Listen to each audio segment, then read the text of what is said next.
It's my favorite gospel, but sometimes we miss out with Luke's Lukiness. All the good John the Baptist stuff is missing. You know, the camel hair and the locusts and the honey and the leather belt and all that jazz. Questionable culinary choices. Mark is the shortest gospel, but despite that, a gospel where no ink is wasted, he spends a lot more time on John's wardrobe than he does much other things. And yet what I appreciate about Luke is that it's not what John looks like. It's not even how he goes about doing what he's doing. He's out there in the wilderness along the Jordan River, but for Luke, what matters is what John the Baptist sounds like. For Luke, the story is about what he says. We heard from John on the second and third Sundays of Advent. A voice crying out in the wilderness, prepare the way, level the hills, fill the valleys. Also with the classic third Sunday of Advent little nugget, calling them, you brood of vipers. That's how we last heard from John.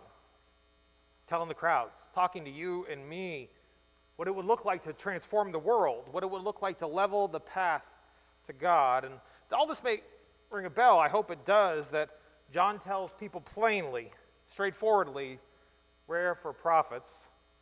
You remember what he said. They asked him, what should we do? He says, if you have coats, if you have 2 coats, give one. If you have more food, give some. Don't cheat. Don't see others as a means to an end. Don't force your will upon them. See them as God sees them. The path that we walked to get to Bethlehem in time of Christmas took us into the wilderness and now takes us back. Takes us back with John, his words now ringing in the ears of the people who are gathered. It's described this way, that the people were questioning in their hearts concerning John. What does that mean to you? Questioning in their hearts. Luke tells us that their hearts are set on a particular question. They ask, is he? The guy with the outfit and the bugs? Is he the Messiah? Are they asking in their hearts because they're worried that it actually is John? Or are they questioning in their hearts because they're worried it's not? Are they in the presence of the Messiah right now? That guy? Is that guy the one we've been waiting for? Long expectations about the one is to come.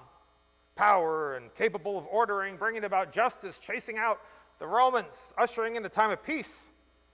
And there are prophets far more well known than John out there in the sticks, who wrote that the Messiah would be the one to bring the nations together, to judge between them, to reconcile each to the other. Prophets far more well known than John told the people that the Messiah would arrive with mighty hands and booming voices and have names like Wonderful Counselor, Prince of Peace, Mighty God. I wonder if the questions of the hearts of the people aren't a tad bit more honest than the ones that might leave their lips. Because despite the fact that John seems to address their concerns, I've always thought this passage described the things that their heart told them to leave unsaid. The quiet part, we speak only to ourselves. We know that the crowd is not shy at asking John questions. They're the ones who get him to talk about the coats and the food and the not being bullies and jerks. Those are all answers John gives to specific questions. Are the people now gathered in the wilderness asking these questions to themselves? Or out in the open to John? I would guess the answer depends on you. Are you worried that the man who speaks from the outside, from the fringes, with his wild ways, and his real-world instructions and expectations about what faith looks like, are you worried that that's the Messiah, the promised one? I know there's lots of people in the wilderness, but I think a far more than we might admit are in that camp.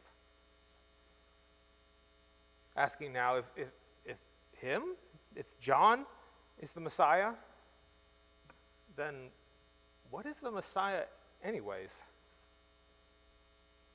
You know, the story goes on to say that John answered questions.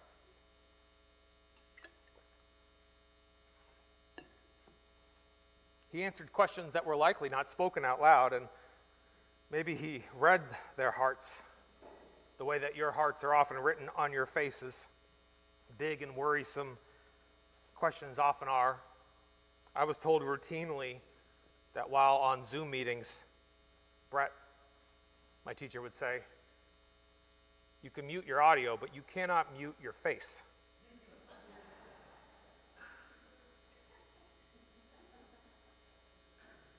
I think a lot more folks had those big questions on their faces, and this isn't the first time that the crowds have been out there with John. Maybe this isn't the first time John has been here, surrounded by those who have been their entire life praying for the one who is to come, and wondered if in John there in the wilderness that day had arrived. The people tell us, Luke tells us, the people were filled with expectations. But that question sticks out big and ugly. All this expectation, all this excitement, but is this the one they've been expecting? There had to have been at least a few present admitting the truth. If this is the Messiah, is this the Messiah? There in their heart of hearts, I'm sure somebody said, "Oh Lord, I hope not." John answers quickly, disappoints some, relieves a few, I'm sure. He says, no, it's not me. It's the one to come. And half of them went, whew, and the other half went, oh. Back to normal, he says. We're always waiting. It's like the little boys and girls were taught. There's a one to come. One day, someday, come with power and purpose. Even John's description had to have been a comfort for some. It all sounds very scary, you know, that bit about the fire of the Messiah burning and the winnowing fork and the threshing floor and the gathering the wheat from the chaff so that one is saved and the other is torched. As uncomfortable as you and I might be about that kind of language of power and judgment and recompense and the like, that would have been a cause of silent celebration for some. They would have found the unquenchable fire and its promise of comfort, of long expectations come to pass. More than a few would have been overjoyed that John was not the one, and the one to come would not be this dude, but it would be someone of power and judgment and fire to use against Herod and Rome. Herod, who's going to throw John in prison for the things that he says out in the wilderness. It says that the hearts of the crowd asked their questions, and Luke tells us that everyone gathered that day out there far away in that you don't get there by accident kind of wilderness. All of them are questioning in their hearts. All of them. Luke uses the word all. Everyone.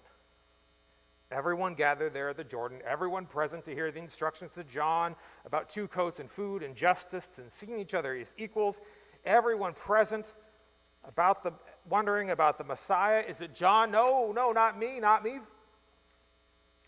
But notice, friends, what it says in the final verses of our reading. That when all the people were baptized, and when Jesus had been baptized, everyone holding questions in their hearts, everybody wondering about the Messiah, all were questioning in their hearts, and now it's only at the end that we learn that among those gathered is Jesus himself. He's there among the people, among those gathered, not by accident. Jesus is not there by accident. There along the Jordan, he's there with those who are hearing the word of the Lord. And Luke writes that all were questioning in their hearts concerning John's whether he might be the Messiah. So, friends, is Jesus asking the same questions?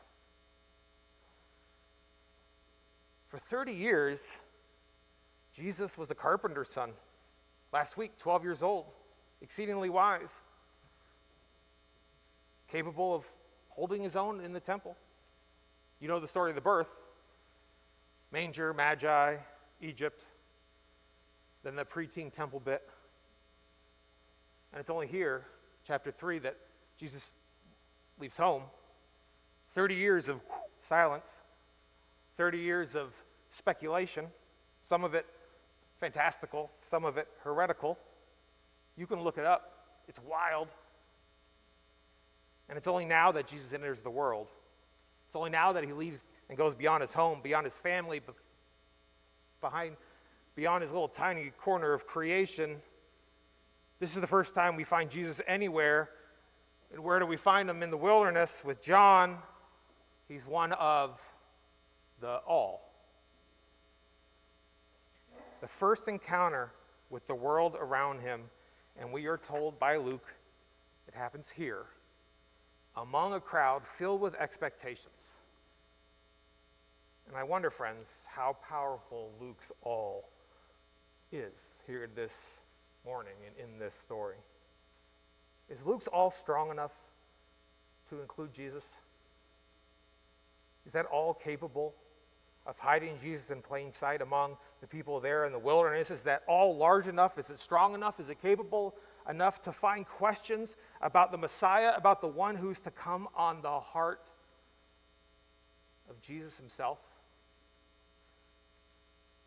Now that he's out of Mary's embrace, now that he's in the wilderness along the Jordan, I'll tell you what I think. I think that, friends, it's here in our reading in this day where Jesus of Nazareth becomes Jesus the Christ. He enters the waters of Jordan like countless before him. It's a practice we have ourselves. Those baptismal waters, we say, drown us to death. We rise adopted as God's own. Jesus enters the waters of Jordan. He's a man from Nazareth, and when he rises, he hears the voice of God fall upon him like a bird landing. This will be the first time that Jesus hears the voice of God, the first time that you and I know that he knows what we've known, that you are my son, my beloved, with whom I am well pleased. In the waters of baptism, Jesus enters, and Jesus Christ, God's Son, beloved, with whom God is well pleased, emerges. And from out of these waters, Luke immediately launches into telling us who this man is, a genealogy. And when it goes from Joseph to Adam and God at creation, the very next thing to leave the gospel's lips is that Jesus has gone out into the wilderness to wrestle with temptation and to figure out who he is. Friends, Jesus the Christ, baptized by John, begins the gospel here on this day. And for that we say, thanks be to God.